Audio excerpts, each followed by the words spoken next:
पहाड़ की खबरें आप देख रहे हैं अपना उत्तराखंड में, आपके साथ मैं हूं कंचन डोगरा। और आइए सबसे पहले आपको बताते हैं देहरादून की खबर, जहां मुख्यमंत्री पुष्कर सिंह धामी की अध्यक्षता में कैबिनेट मीटिंग इस समय जारी है। बेहद महत्वपूर्ण ये मीटिंग इस समय जो चल रही है। बैठक में मलिन बस्तियों के लिए अध्यादेश का प्रस्ताव आ सकता है। महत्वपूर्ण मुद्दा आज की इस मीटिंग का। इसके अलावा कई विभागों से जुड़े हुए करीब 18 प्रस्तावों पर भी मोहर लग सकती है।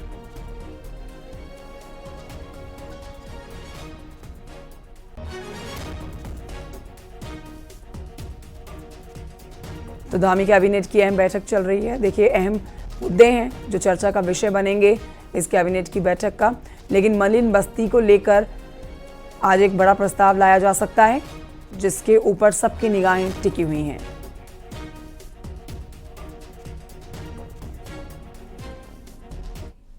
इस बीच आपको एक बड़ी खबर दे देते हैं। मंत्री सुबोध उनियाल कैबिनेट मीटिंग छोड़कर निकले हैं। उनकी अचानक से तबीयत बिगड़ी, जिसके चलते उन्होंने कैबिनेट मीटिंग से निकलना ठीक समझा और बीच मीटिंग से ही वो निकल गए। सांस लेने में उनको परेशानी हो रही थी। अस्पताल ले जाया गया है मंत्री सुबोध उनियाल को। तो अस्पताल की डॉक्टर्स की टीम की निगरानी में इस समय सुबोध उनियाल हैं। कैबिनेट की मीटिंग में पहुंचे हुए थे शामिल होने के लिए, मुद्दों पर चर्चा भी कर रहे थे, लेकिन अचानक से तबीयत खराब हुई। सांस लेने में दिक्कत हो रही थी उन्हें, और जब तबीयत ज़्यादा खराब होने लगी तो बीच मीटिंग ही वो अस्पताल चले गए हैं। इस समय अस्पताल में मौजूद हैं और डॉक्टर्स की टीम की निगरानी में है सुबोध उनियाल। तो डॉक्टर्स पूरी तरह से नज़र बनाए हुए हैं सुबोध उनियाल के ऊपर। मंत्री सुबोध उनियाल अस्पताल में भर्ती।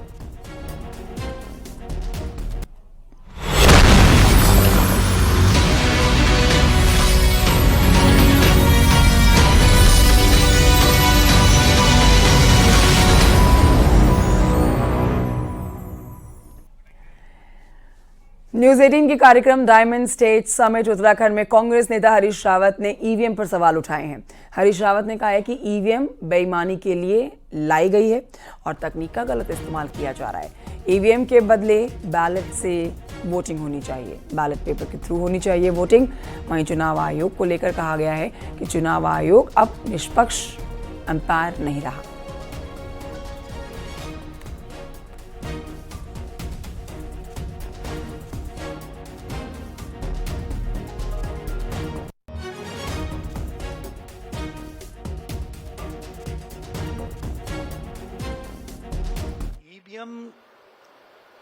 तो लाई बेमानी के लिए गई है।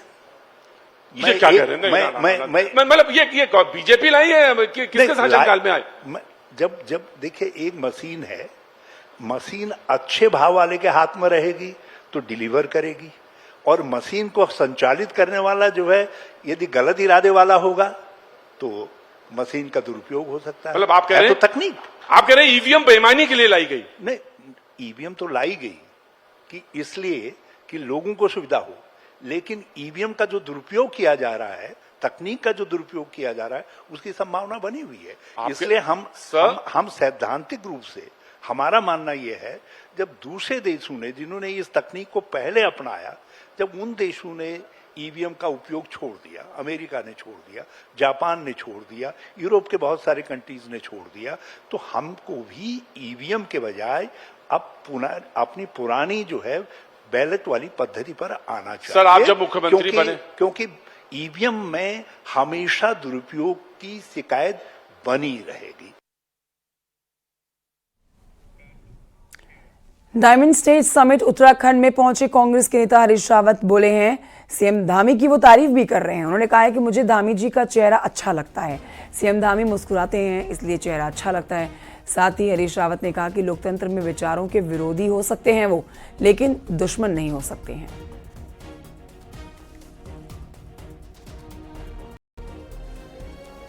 यदि मैं मुख्यमंत्री जी के लिए मुस्कुराते हुए एक बड़ी बात है और अच्छी बात, एक शब्द कह दूं, तो लोकतंत्र के अंदर आप प्रतिद्वंदी हो सकते हैं, आप विचारों के विरोधी हो सकते हैं, लेकिन आप दुश्मन नहीं हो सकते। अच्छा सर, सब छोड़िए। धामी जी की सबसे अच्छी बात आपको क्या लगती है? तो ये सब सुनना चाहते हैं। धामी जी की बात सबसे अच्छी क्या लगती है आपको?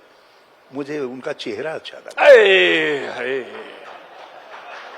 क्या बात है, धामी जी का चेहरा अच्छा लगता है आपको? अरे आपने कहा, अरे भाई मुस्कुराता हुआ चेहरा किसको अच्छा नहीं अच्छा, लगता? मैं पूछ लूं कितना अच्छा लगता है? आपको मुझ में क्या अच्छा लगता है? मुझे आपका चेहरा अच्छा लगता है।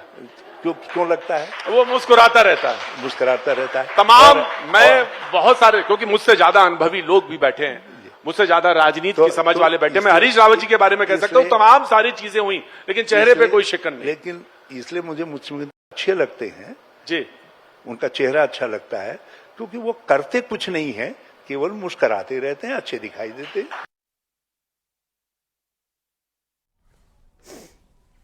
न्यूज 18 के कार्यक्रम डायमंड स्टेट समिट उत्तराखंड में पहुंचे डीजीपी अभिनव कुमार ने साइबर क्राइम पुलिस लगातार काम कर रही है, ये बड़ी बात उन्होंने कही है। साथ ही उन्होंने कहा कि थाने स्तर पर साइबर क्राइम डेस्क बनाए गए हैं, साथ ही लोगों को साइबर क्राइम को लेकर जागरूक भी किया जा रहा है। 15,000 के करीब आईपीसी का टोटल क्राइम था और 15,000 ही मेरे पास साइबर क्राइम्स की कंप्लेंट्स आई थी, जिसमें अलग अलग, और अगर आप जो चोरी या गबन की गई संपत्ति का आकलन लें तो रियल वर्ल्ड में मुश्किल से 8-10 करोड़ की संपत्ति हमारे यहां से चोरी की गई या लूटी गई, और साइबर क्राइम में शायद मेरे ख्याल से लास्ट ईयर का 150 करोड़ या उससे थोड़ा ज्यादा का आंकड़ा था। तो इससे आपको पता चल रहा है कि स्केल क्या है साइबर का। सिर्फ ये हमारा छोटा सा प्रदेश है, हम साइबर क्राइम के लिए डेस्क खोलने जा रहे हैं, वहां पर हम ट्रेनिंग देके एक्सपर्टीज देने जा रहे हैं। कोशिश ये रहेगी कि हर थाने में एक मतलब प्राइवेट टेक्निकली क्वालिफाइड भी, मतलब जो पुलिस का आदमी ना भी हो बट उसको साइबर क्राइम से डील करने की अच्छी जानकारी हो, हर थाने पे उपलब्ध रहे। क्योंकि और we are going for a massive awareness campaign also, क्योंकि देखिए अब क्या है, साइबर क्राइम की सबसे बड़ी बात यह है कि इस क्राइम से, जैसे लूट डकैती है, लूट डकैती तो सिर्फ प्रॉस्परस इलाके में होती है, भाई बड़े शहरों में, देहरादून में आ गए, यहाँ गए। साइबर क्राइम ऐसा है कि जोशीमठ के गांव में भी जिसके पास स्मार्टफोन है उससे भी चोरी हो रहे हैं पैसे, उत्तरकाशी के गांव में कोई रह रहा है वहां से भी साइबर क्राइम की। तो साइबर क्राइम का जो ज्योग्राफिकल स्प्रेड है वो पूरे देश भर में है। देहरादून से जुड़ी एक बड़ी खबर आपको बता देते हैं, जहां पर देर रात प्रेमनगर के दरू चौक इलाके में पुलिस और बदमाशों के बीच में एनकाउंटर हुआ है, जिसमें एक बदमाश जिसके पैर में गोली लगी है, इलाज के लिए इसे अस्पताल में भर्ती कराया गया है। एनकाउंटर के दौरान मौके से भागने की कोशिश कर रहा था और इसी वजह से पुलिस को इसके ऊपर फायरिंग करना पड़ा। बता दें आपको, घायल बदमाश अनुभव त्रिपाठी वाहन चोर गैंग का सदस्य है, उस पर यूपी में कई केस दर्ज हैं। ये भी बताया जा रहा है कि अनुभव अपने साथियों के साथ देहरादून में बड़ी घटना को अंजाम देने पहुंचा हुआ था।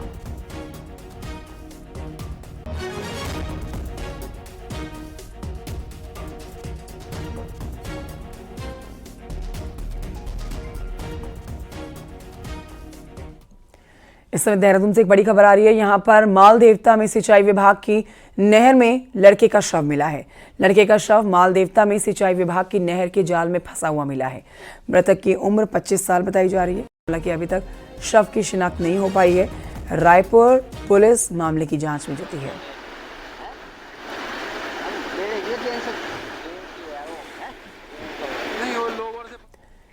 अल्मोड़ा जिले के चौकटिया में नाबालिग छात्रा को भगाने के आरोप में एक शिक्षक पर गंभीर आरोप लगे हैं।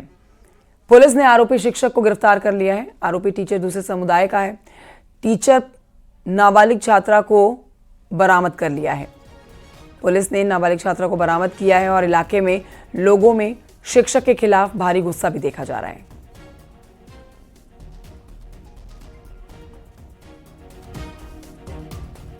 थाना क्षेत्र में एक मामला है जिसमें एक नाबालिग बच्ची को बहला फुसला के ले जाने का एक मामला आया है, जिसमें पीड़िता को पुलिस ने तत्काल बरामद कर लिया। उसका मेडिकल कराया जा रहा है और साथ साथ में उसके बयान भी कराए जा रहे हैं। जो आरोपी था उसको भी पुलिस, जो आरोपी शिक्षक है उसको भी पुलिस ने तत्काल गिरफ्तार कर लिया। हरिद्वार में प्रशासन का अतिक्रमण के खिलाफ अभियान जारी है। प्रशासन की टीम ने ऋषिकुल पुल के पास में नहर पटरी के आसपास से अतिक्रमण को हटाया है। बुलडोजर से अवैध रूप से हटाई गई हैं झोपड़ियां, जिनको ध्वस्त किया गया है। कहीं रेडी पटरी लगातार सामान बेचने वालों को भी यहां से हटा दिया गया है। और हिदायत दी गई है कि ऐसा आगे ना करें। प्रशासन का कहना है कि कई बार कहने के बाद भी अतिक्रमण नहीं हटाया गया, जिसके बाद ये एक्शन लिया गया।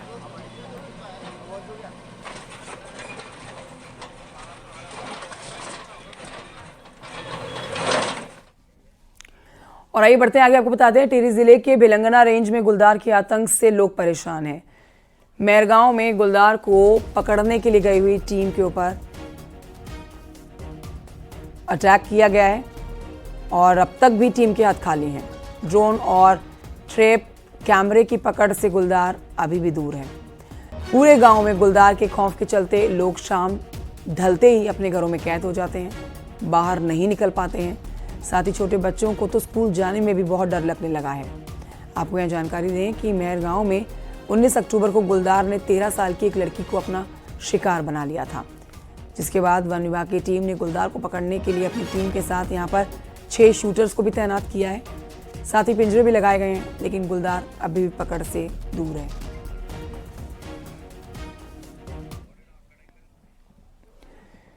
वन मुख्यालय से एडवाइजरी जारी होने के बाद हरिद्वार वन विभाग और राजाजी टाइगर रिजर्व की भी अब अलर्ट पर आ रखे हैं। दीपावली के मौके पर उल्लू और दूसरे वन जीवों के शिकार की घटनाएं बढ़ जाती हैं, जिसकी रोकथाम के लिए वन कर्मियों की छुट्टियों को रद्द कर दिया जाता है। वन कर्मचारियों को गश्त बढ़ाने के निर्देश दिए गए हैं।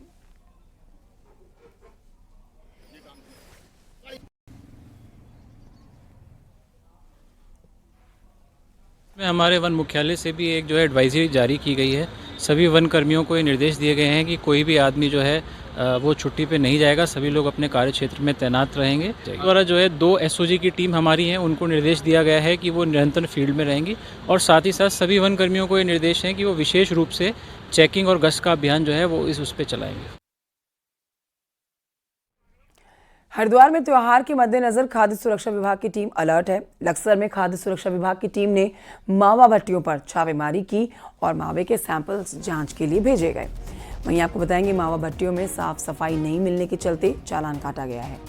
खाद्य सुरक्षा अधिकारी का कहना है कि दीपावली के मद्देनजर विभाग की टीम अलग अलग क्षेत्रों में लगातार जाँच कर रही है, सैंपल कलेक्ट कर रही है।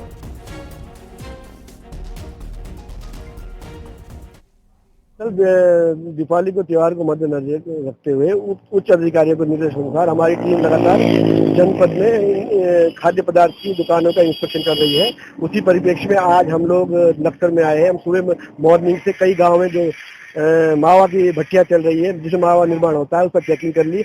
हम लोगों ने 4 सैंपल हमने आज जाँच के लिए भेजे हैं।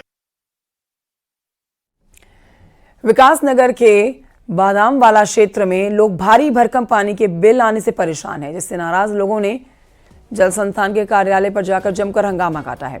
ग्रामीणों का आरोप है कि 2 महीने का पानी का बिल 18,000 रुपये भेजा जा रहा है। वहीं जल संस्थान ने पानी के बिलों की जांच के लिए एक टीम बनाई है, जो घर घर जाकर लोगों के मीटर को देखेगी। लोगों ने पानी के बिल कम नहीं होने पर उग्र आंदोलन की चेतावनी दी है। घिराव इसलिए किया गया है कि जो पानी के बिल आ रहे हैं, किसी का 18,000, किसी का 15,000, किसी का 10,000, जबकि गांव में जो है ऐसा कुछ नहीं है। इतना पानी खर्च कैसे हो रहा है, जबकि 40,000 तक बोल रहे हैं कि फ्री में है। जो है 10 तारीख तक का हमने समय भी दिया है कि 10 तारीख तक अगर जो है आपने इन बिलों को सही नहीं किया गया तो हम जो है इसमें उग्र आंदोलन करेंगे और यहाँ पर जो है धरना प्रदर्शन भी करेंगे। और ये भी हो सकता है कि जो है हमें भूख हड़ताल पे भी यहाँ पर बैठना पड़े। उपभोक्ताओं का कहना है कि बिल बहुत ज़्यादा आ रहे हैं, लेकिन जो हमारे बिल है वो मीटर रीडिंग के आधार पर दिए जा रहे हैं और जून जुलाई में बहुत ज़्यादा कंजप्शन हुआ है, इस वजह से बिलों में वृद्धि हुई है। अभी उन बिलों का भी निस्तारण किया जा रहा है और हमारे द्वारा एक टीम का गठन किया गया है, जिसमें हमारी टीम घर घर जाएगी और ये चेक करेगी कि जो कंज्यूमर है उनकी कोई इंटरनल प्रॉब्लम तो नहीं है। के बाद स्वागत है आपका अल्मोड़ा से खबर, जहां पर एसएसजे परिसर में पिछले 24 घंटे से छात्र धरने पर बैठे हैं। धरने पर बैठे स्टूडेंट्स छात्र संघ चुनाव की तारीख के जल्द ऐलान की मांग को लेकर धरना कर रहे हैं। वहीं छात्रों ने विश्वविद्यालय प्रशासन पर कई गंभीर आरोप भी लगाए हैं। छात्रों का कहना है कि छात्र संघ चुनाव को लेकर उन्हें गुमराह कर रहा है। ये छात्र संघ चुनाव की जो तिथि है उसको जल्द से जल्द घोषित करे। और इसमें उत्तराखंड सरकार और विश्वविद्यालय प्रशासन की बहुत बड़ी गलती है कि जो उन्होंने ये तिथि घोषित नहीं की है। हम इसलिए बैठे हैं क्योंकि हमारी पढ़ाई नहीं हो पा रही है और जल्द से जल्द हम चाहते हैं कि इलेक्शंस हो जाए और हम पढ़ाई कर सकें और बाकी बच्चों के लिए हम खड़े हो सकें। उधर उत्तरकाशी के भटवाड़ी विकास खंड के स्याबा गांव के लोग सड़क की मांग को लेकर बेहद परेशान हैं। इस गांव में 500 से ज़्यादा लोग रहते हैं, लेकिन सड़क नहीं होने की वजह से लोगों को यहां पर भारी दिक्कतों का सामना करना पड़ता है। 8 किलोमीटर लंबे जंगल के रास्ते को पार करके ये हर दिन सुबह शाम अपना दिन का गुजारा करते हैं, अपने रास्तों के पार करके अपनी मंजिल तक पहुँचते हैं और सड़क 6 किलोमीटर पहले ही कट जाती है। केवल 1.5 किलोमीटर सड़क कटनी अब बाकी रह गई है, लेकिन ये मामला इको सेंसिटिव जोन में आता है ये इलाका, और इसी वजह से अब आपको बताएं कि पर्यावरणविदों की शिकायत के कारण यहाँ पर ये मामला अटका हुआ है, जिसके चलते 6 किलोमीटर रोड को बारिश में भी काफ़ी नुकसान हुआ है। लोग अब जल्द सड़क बनाने की मांग कर रहे हैं।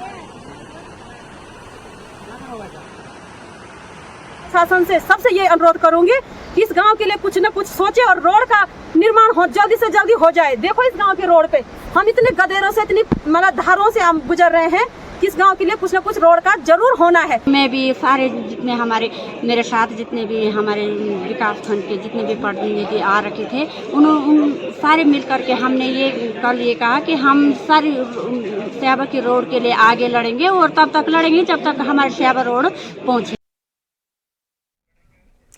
बद्रीनाथ धाम में श्रद्धालुओं की भारी भीड़ उमड़ रही है। हर दिन करीब 8000 तीर्थयात्री धाम में बद्री विशाल के दर्शन के लिए पहुंच रहे हैं। वहीं इस साल अभी तक 12 लाख यात्री दर्शन के लिए पहुंचे हैं। बद्रीनाथ धाम के कपाट 17 नवंबर को बंद होंगे। ऐसे में आने वाले दिनों में बद्रीनाथ में तीर्थयात्रियों की भीड़ में इजाफा देखने को मिलने की उम्मीद है।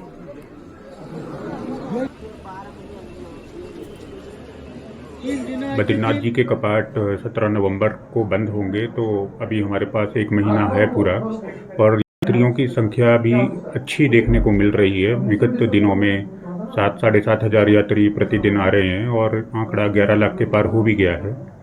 तो आशा है कि ये अच्छी चलेगी 1 महीना और। बढ़ते हैं आगे, आपको बताते हैं उत्तराखंड में चारधाम यात्रा अपने चरम पर है। केदारनाथ यात्रा को लेकर यात्रियों में भारी उत्साह है। अभी तक बाबा केदार के दर्शन रिकॉर्ड 14.5 लाख से ज़्यादा भक्त कर चुके हैं। भोलेनाथ के दर्शन के लिए हर रोज़ 12 से 13 हज़ार श्रद्धालु केदार धाम पहुँच रहे हैं। बद्रीनाथ धाम में भी भक्तों की भारी भीड़ है। पवित्र तृप्त कुंड में तीर्थयात्री स्नान कर रहे हैं। चारधाम यात्रा अपने अंतिम चरण में है और अगले महीने चार धामों के कपाट बंद होंगे।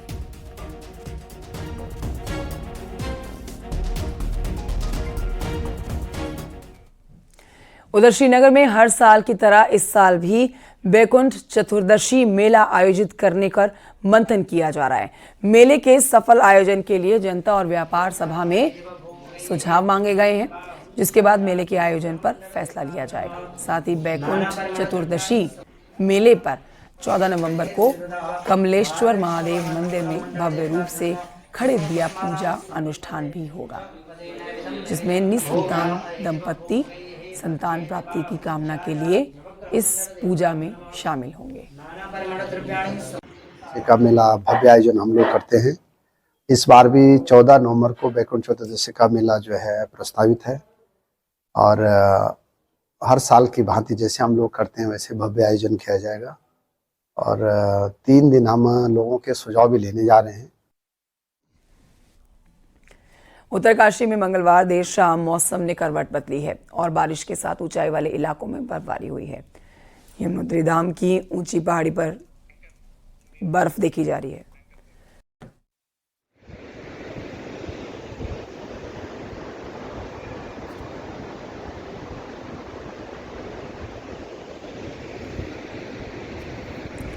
तस्वीरें आपको दिखा रहे हैं। सप्तऋषि कुंड, बंदरपुंज, कालिंदी पर्वत और गरुड़ गंगा क्षेत्र में बर्फबारी हुई है।